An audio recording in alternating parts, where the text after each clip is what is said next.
Bismillahirrahmanirrahim. Assalamualaikum warahmatullahi wabarakatuh. Alhamdulillahirrabbilalamin. Allahumma salli ala Sayyidina Muhammadin wa ala alihi wa sahbihi wa salim azmain. Alhamdulillah, kami dari Yayasan Rubatul Khairat Kota Ternate di bawah pimpinan Al-Habib Abdurrahman bin Kamil As-Sagaf. Sementara ini kami lagi membangun gedung pondok pesantren Rubatul Khairat Madrasah Al-Ulya yang sementara dibangun, ya. Gedung lantai 3. Kami sangat membutuhkan dana infak dan sedekah dari jamaah bapak-bapak dan ibu-ibu.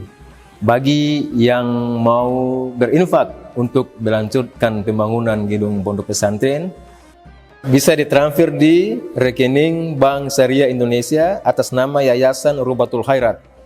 Nomor rekening 723563956. Terima kasih.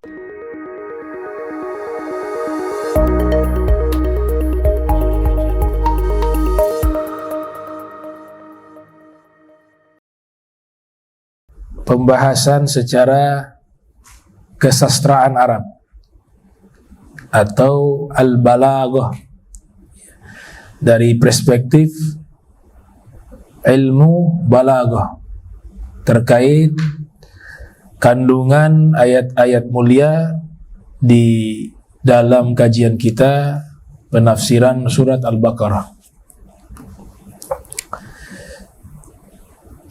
Di sini disebutkan yang pertama, awalan al-mubalaghatu fi takdzib lahum wa ma hum bimu'minin. Ini penegasan terhadap kebohongan, ya, mendustakan mereka orang-orang munafik. Jadi orang-orang munafik ini Allah tegaskan mereka itu dusta. Mereka itu bukan orang-orang yang beriman. Bentuk penegasannya wa ma hum bimu'minin, ya. Dan mereka itu bukanlah orang-orang yang beriman.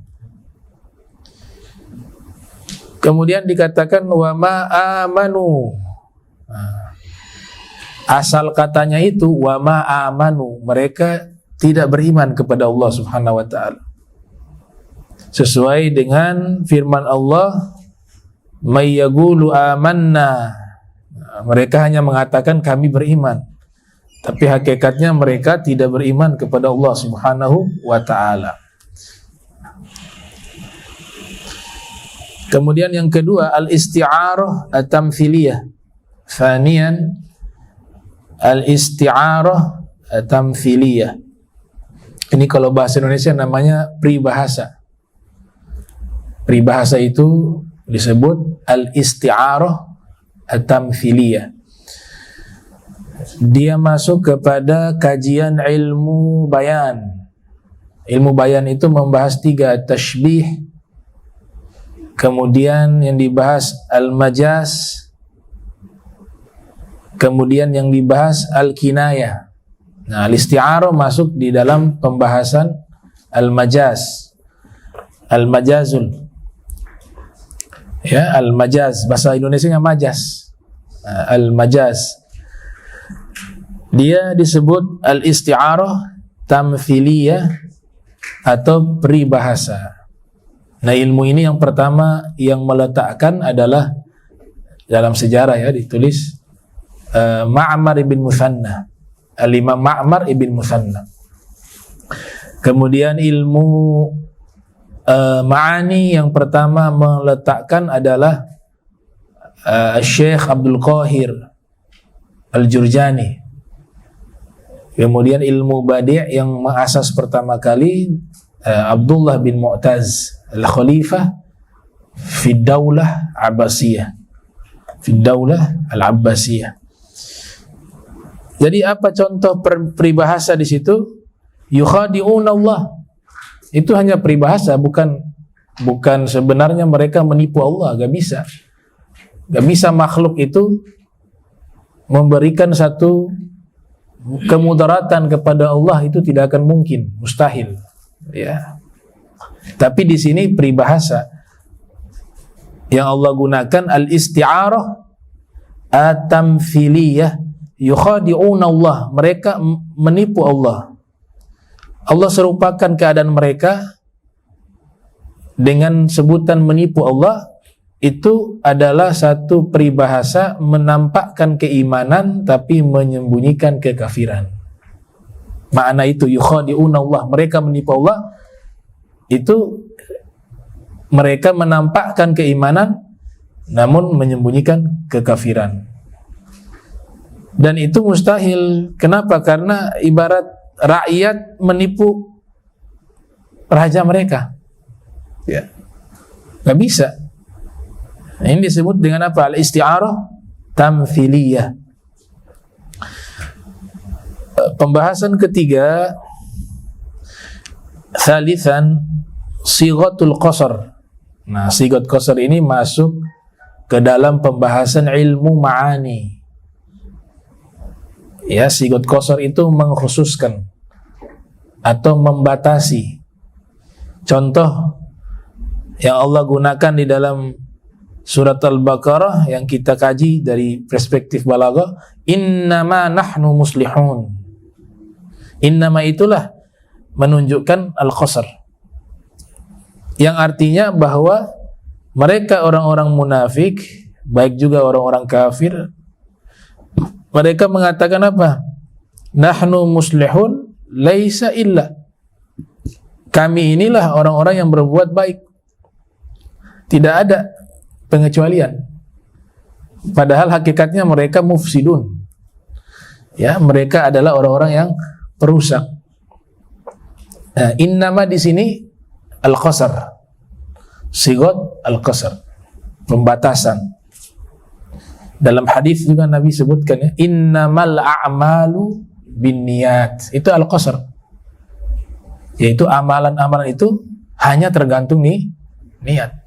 Jadi dibatasi amal itu dengan niat. Tanpa niat, amal itu menjadi tertolak. Baik niatnya yang sifatnya ikhlas atau niat di dalam melakukan amal itu. Bentuk amal itu. Rabi'an al-kinayah al-latifah. Al-kinayah masuk ke dalam bab ilmu bayan. Ya, al-kinayah. Fi qulubihim maradun, itu bahasa kinayah, bukan hakiki. Makanya saya katakan tidak bisa Al-Quran diterjemahkan hanya dengan makna teks. Tidak cukup. Ada makna hakiki, ada makna majaz. Nah, ini banyak sekali dari uraian dari perspektif balaghah kita bisa tahu begitu banyak ya. Satu ayat yang memiliki artian-artian balaghah, dia tidak bisa diterjemahkan secara tekstual. Tidak bisa diterjemahkan secara leksikal, makna kamus. Ya, leksikal itu tidak bisa. Yang bisa diterjemahkan dengan makna leksikal, makna kamus, apabila dia adalah bahasa yang hakiki. Ayat yang mengandung makna hakiki ada juga, tapi harus diingat banyak juga ayat-ayat yang mengandung makna majaz. Gak cukup dengan makna kamus. Seperti ini, fi qulubihim maradun. Ada penyakit di dalam hati mereka. Kalau kita artikan makna leksikal, makna kamus, mungkin sakit jantung, sakit hati, liver ya. Itu kan makna teks. Tapi yang dimaksud di sini ternyata apa? Al-marad fil ajsam haqiqah. Kalau penyakit yang fisik itu memang hakikat, bisa diterjemahkan secara leksikal. Akan tetapi yang dimaksud di sini fi qulubihim maradun bukan itu. Bukan dimaksud penyakit itu, tapi yang dimaksud adalah penyakit batin. Penyakit yang disebut di sini, dia disebut penyakit li'anna marada fasadun, li'annal marada fasadun lil badan. Li'annal marada fasadun lil badan. Kalau penyakit yang fisik itu memberikan bahaya bagi fisik. Tapi ada juga wan nifaq, kemunafikan itu juga penyakit. Fasadun lil qalbi, dia adalah penyakit yang bisa merusak hati. Di sini namanya kinayah, bukan makna hakiki. Saya ambil contoh di hadis Nabi, al yadu ulya khairun minal yadi sufla. Tangan di atas lebih baik dari tangan yang di bawah. Coba kalau terjemahan teks leksikal, berarti orang yang tangannya di atas dia lebih baik daripada orang yang tangannya posisinya di bawah. Apakah benar maknanya seperti itu? Tidak, karena ini bukan makna hakiki. Ini majas. Maksudnya apa? Al-munfik khairun minal mu'ta. Orang yang al-mu'ti khairun minal mu'ta. Artinya tangan di atas itu artinya orang yang memberi itu lebih baik dari orang yang menerima atau yang diterima itu ya, al-mu'ta. Al-mu'ta ya mana ya? Yang dia diterima atau dia menerima. Al-munfik khairun ya, orang yang menginfakkan lebih baik daripada orang yang menerima. Tapi kalau kita terjemahkan dengan makna secara teks, tangan di atas lebih baik dari tangan di bawah, maka akan memiliki satu makna yang tidak tepat, yang tidak dimaksudkan oleh Rasul, bukan makna hakiki tapi majas. Bagaimana tangan di atas lebih baik dari tangan di bawah? Nah, itu disebut dengan bahasa-bahasa yang disebut majas. Ada dua, hakiki dan majas. Nanti pengembangannya banyak, bisa kinayah, bisa tashbih, bisa isti'arah dan seterusnya. Khamisan, yang kelima, tanwi'ut ta'kid ala innahum humul mufsidun. Ya, ini kalimat taukid.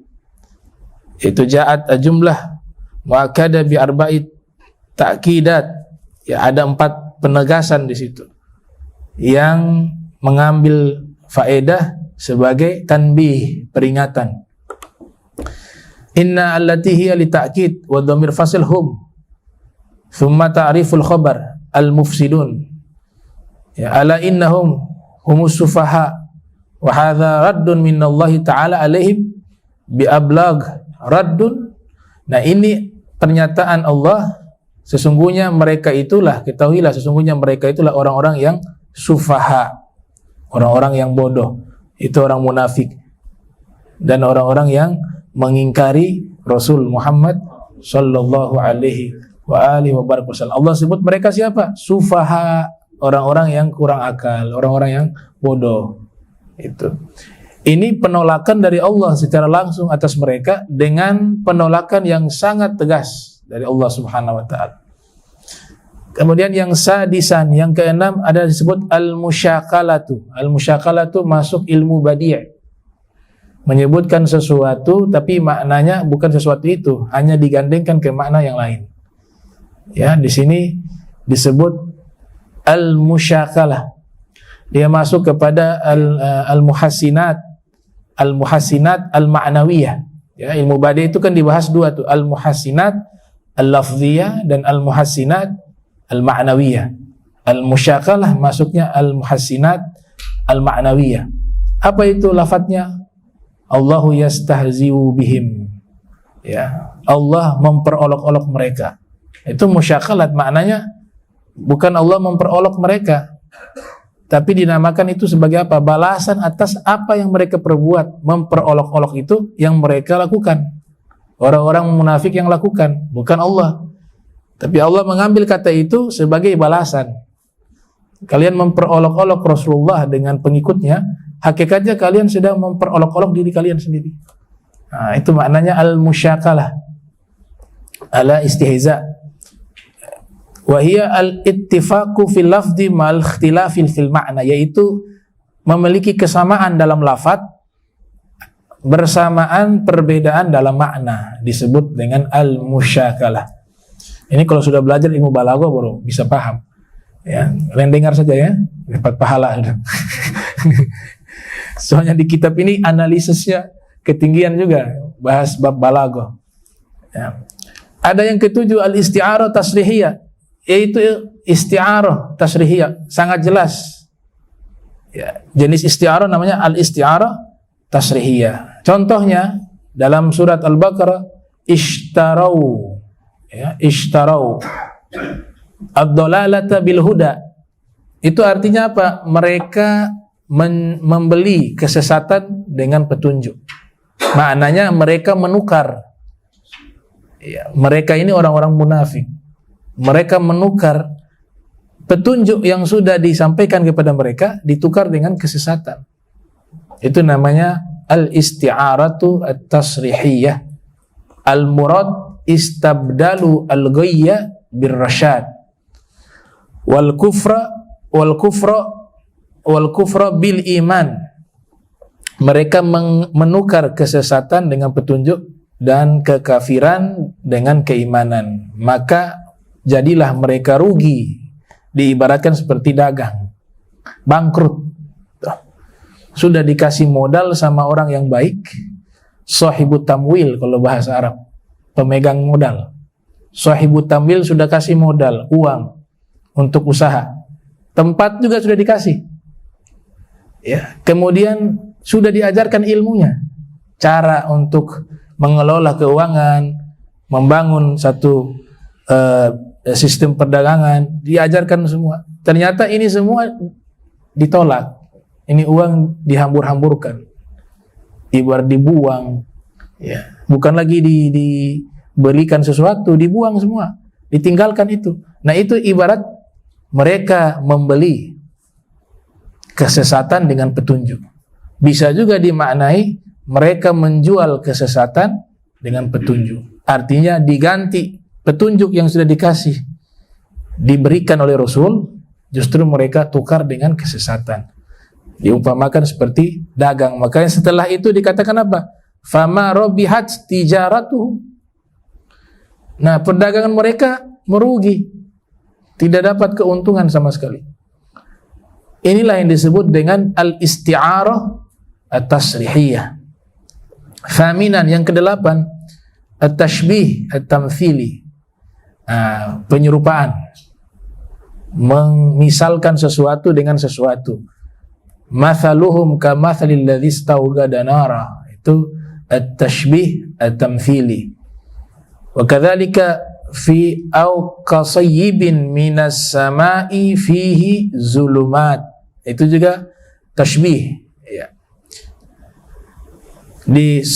Dimisalkan yang pertama itu orang-orang munafik menyalakan api, yaitu menampakkan keimanan dengan diserupakan dengan cahaya. Wan khita intifa'ih, tapi terputusnya manfaat dari cahaya tersebut ketika dipadamkan api itu. Jadi mereka sudah nyalakan itu api, habis itu dipadamkan. Maknanya apa? Sudah diberikan petunjuk, sudah diterima itu cahaya, sampai kepada mereka, mereka sendiri yang memadamkan. Itulah perumpamaan, permisalan atau tashbih orang-orang munafik. Orang-orang munafik. At-tashbih al-baligh. Yang ke-9, tashbih al-baligh, penegasan tanpa menggunakan harfu kaf atau mathal, seperti atau permisalan. Itu artinya apa? Penegasan. Contoh di dalam qasidah Rasulullah Muhammad sallallahu alaihi wasallam. Anta syamsun, anta badrun. Itu kan permisalan, tashbih, penyerupaan. Engkau adalah matahari, engkau adalah rembulan. Harusnya engkau seperti matahari, engkau seperti rembulan. Nah, di dalam ilmu balaghah, kalau permisalannya hurufnya dibuang, kata seperti itu dibuang langsung anta syamsun, anta qamar, anta badrun misalnya. Itu artinya at-tashbih al-mubalagh. Tashbih mubalak itu penegasan atau tashbih balik, penegasan bahwa yang diserupakan kepada yang serupa dan yang diserupakan itu lebih kuat yang diserupakan. Yang serupa yang serupa. Misalnya Nabi itu disebut apa? Muhammad kan, anta itu kan Rasulullah. Nabi diserupakan seperti matahari, tapi tanpa kata seperti matahari. Maka di situ maknanya bahwa matahari itulah yang indah bercahaya, itu sebenarnya kalah indah dengan Nabi Muhammad. Walaupun Nabi Muhammad dimisalkan seperti matahari, tapi sesungguhnya matahari itu indah, keindahannya itu tidak seperti keindahan Nabi Muhammad. Bahkan dalam syair lain dikatakan cahaya matahari itu ada karena mengambil cahaya Nabi Muhammad sallallahu alaihi wasallam. Itu disebut at-tashbih al-balik. At-tashbih al-balik. Beda dengan tambahan huruf kaf dikatakan dalam syair itu antikal hilali. Dia katakan kepada kekasihnya, istrinya, antikal hilali, kamu wahai istriku seperti bulan purnama. Ada kata kal hilali, seperti bulan purnama. Nah, kata seperti itu menunjukkan apa? Bulan purnama itu lebih indah daripada istrinya. Sehingga dia katakan, wahai istriku, kamu seperti bulan purnama. Kekuatan keindahannya justru di bulan purnamanya, bukan di istrinya. Karena bulan purnama itu indah, maka istrinya disurupakan dengan bulan purnama. Karena ada huruf kaf. Tapi kalau Nabi Muhammad tidak, anta syamsun, engkau lebih indah dari matahari, walaupun disurupakan bagaikan matahari. Itu keindahan sastra Arab dalam ilmu ini. Dia masuk di ilmu apa nih? Ilmu bayan, bab tashbih ilmu bayan. Summun bukmun umyun, itu at-tashbih al-balik. Jadi mereka itu melebihi orang yang tuli, bisu, buta. Orang tuli, orang bisu, orang buta, sekalipun secara fisik mereka tuli, bisu, buta, tapi hati mereka tidak seperti itu. Hati mereka bisa mendengar, bisa melihat, bisa merasa. Artinya banyak orang-orang yang secara fisik, khususnya di zaman Nabi sallallahu alaihi wasallam, secara fisik itu mereka kekurangan. Ada sahabat yang matanya buta, Abdullah ibni Ummi Maktum misalnya, ya kan? Sekalipun buta, tapi petunjuk yang Nabi sampaikan dia terima. Nah, ini orang munafik sehat, mata mereka sehat, telinga mereka dikasih petunjuk tidak diterima. Maka Allah katakan summun bukmun umyun dengan at-tashbih al-balik. Mereka ini lebih tuli, lebih buta, lebih bisu. Mereka. Yang dimaksud di situ apa? Hati mereka. Kemudian yang ke-10, yaj'aluna asabi'ahum fi adhanihim. Ini saya pernah jelaskan waktu kita menguraikan tafsirnya. Ini disebut al-majaz al-mursal. Mereka menjadikan jari-jari mereka di dalam telinga-telinga mereka. Majaz mursal disebut. Yaitu itlaqu kull wa iradatul juz'i. Yang dimaksud di sini bukan semua jari dimasukkan di telinga mereka. Tidak akan mungkin jari-jari ini bisa masuk ke dalam telinga. Tapi Allah Ta'ala sebutkan demikian, itu masuk ke dalam bidang ilmu bayan. Jadi pembahasan ilmu bayan namanya al-majaz al-mursal, yang memiliki arti itlaqul juz'i wa iradatul kulli, menyebutkan sebagian tapi maknanya keseluruhan. Jadi yang disebutkan itlaqul kulli, menyebutkan keseluruhan, wa iradatul juz'i, tapi yang dimaksud sebagian. Allah sebutkan semua jari, tapi yang dimaksud satu jari saja. Biasa yang masuk ke telinga mereka tutup pakai jari telunjuk. Maka di sini dikatakan mereka memasukkan ujung-ujung jari mereka ke dalam telinga, itu la yumkin, tidak mungkin. Yang dimasukkan ke jari mungkin satu jari saja, tidak semua jari. Itu disebut al-majasul mursal, menyebutkan keseluruhan tapi maknanya sebagian. Ada juga yang kebalik, menyebutkan sebagian maknanya keseluruhan, juga ada. Tuh. Contoh, diharamkan bagi kalian lahmul khinzir, daging babi. Yang disebutkan sebagian, bagian daging saja. Tapi apakah kulit, lemaknya, ya, kemudian ususnya, hatinya, itu tidak haram? Karena dalam Al-Quran disebut yang diharamkan dagingnya saja.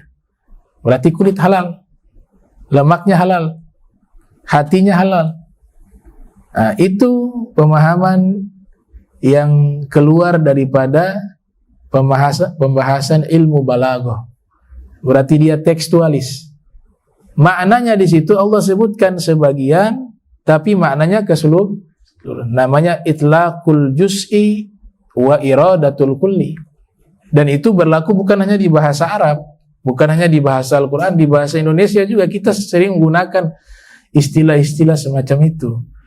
Contoh ya, ini contoh. Kalau kita lihat istri kita masak nasi, lagi masak apa? Ini istri bilang lagi masak nasi. Betul tidak? Padahal yang benar masak beras. Kalau yang namanya nasi sudah masak, dia sudah matang, baru disebut nasi. Kalau masih mentah disebut beras. Ketika masak otomatis bukan nasi, yang dimasak beras. Itulah namanya majas. Dalam bahasa kita sehari-hari, menyebutkan sesuatu yang sudah jadi, tapi maksudnya yang belum jadi. Kan menyebutkan nasi kan sudah jadi, sudah masak. Dia sebutkan yang sudah jadi, tapi al-murad yang dimaksud sesuatu yang belum jadi. Maka disebutnya apa? Beras. Lagi masak apa? Beras. Nggak disebut beras, masak nasi. Yang benar masak beras. Apakah kalimat itu salah ketika sang istri mengatakan, oh lagi masak nasi? Tidak salah. Itulah namanya majas.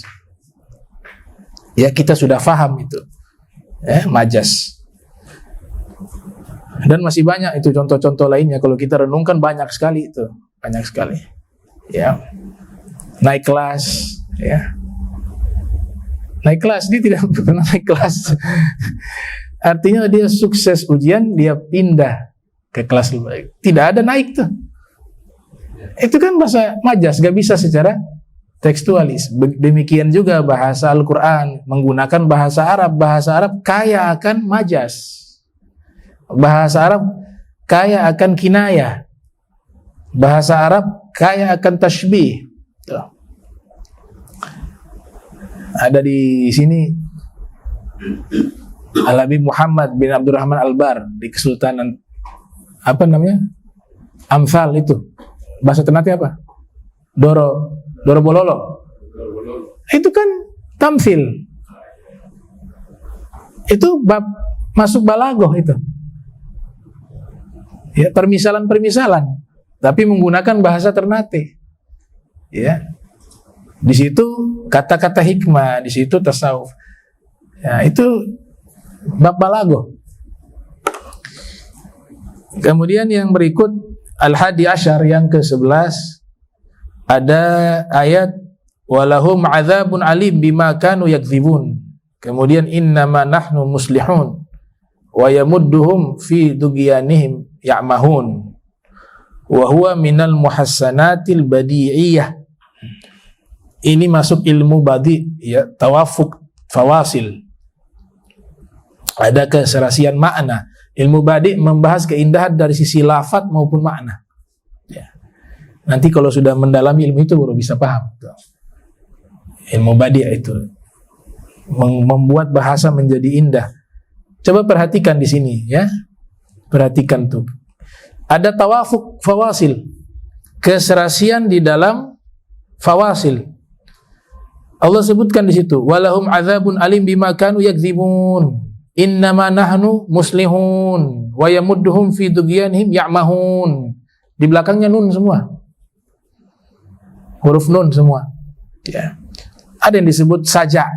Ilmu badi ini pembahasan kan ada namanya iktibas. Ada namanya attibaq. Ada namanya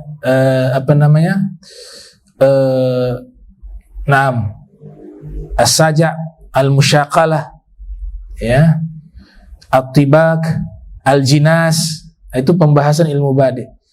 Kalau saja di belakangnya itu umumnya saja, nanti kan terbagi juga. Tapi yang populer itu, yang umumnya orang awam juga faham, setiap akhir hurufnya sama itu disebut saja. Di sini disebut di akhir daripada ayat tersebut huruf nun semua.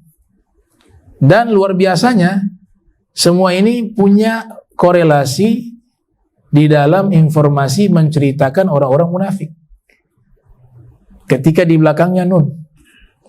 Di sini walahum azabun alim, bagi mereka orang munafik azab yang pedih.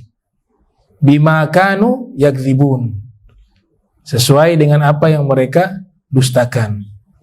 Innama nahnu muslihun. Orang-orang munafik itu mengatakan, kami ini orang-orang yang berbuat baik. Orang munafik juga. Wa yamudduhum fi tughyanihim ya'mahun. Dibiarkan mereka tenggelam dalam kesesatan. Mereka juga orang munafik. Jadi di belakangnya nun semua di surat Baqarah, di awal-awal pembahasan itu ketika di akhirnya nun memiliki keserasian makna dengan kelompok orang munafik. Dan di belakangnya semuanya huruf nun. Nah, itu luar biasa. Ya. Gak mungkin bisa ditulis oleh manusia biasa. Artinya gak bisa diciptakan Al-Quran ini. Ini bukan karangan manusia. Bukan diciptakan oleh manusia biasa, ya. Bukan karangan manusia.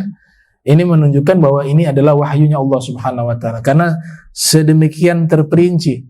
Ketika sebutkan akhirnya nun, ternyata punya korelasi pembahasannya kepada orang munafik, ya, seluruhnya di awal-awal tafsiran kita di surat Al-Baqarah. Nah, ini ada 11 poin terkait masalah balaghah di dalam tafsiran yang kita kaji di awal-awal, ya, surat Al-Baqarah. Nah, kita lanjutkan di pertemuan berikut al-fawaid, faedah-faedah yang bisa kita petik dari tafsiran-tafsiran kita yang lalu-lalu. Di sini sudah dibuat satu bab khusus namanya bab al-fawaid, ya, mengambil faedah-faedah. Al-fawaid itu bentuk mufradnya faedatun.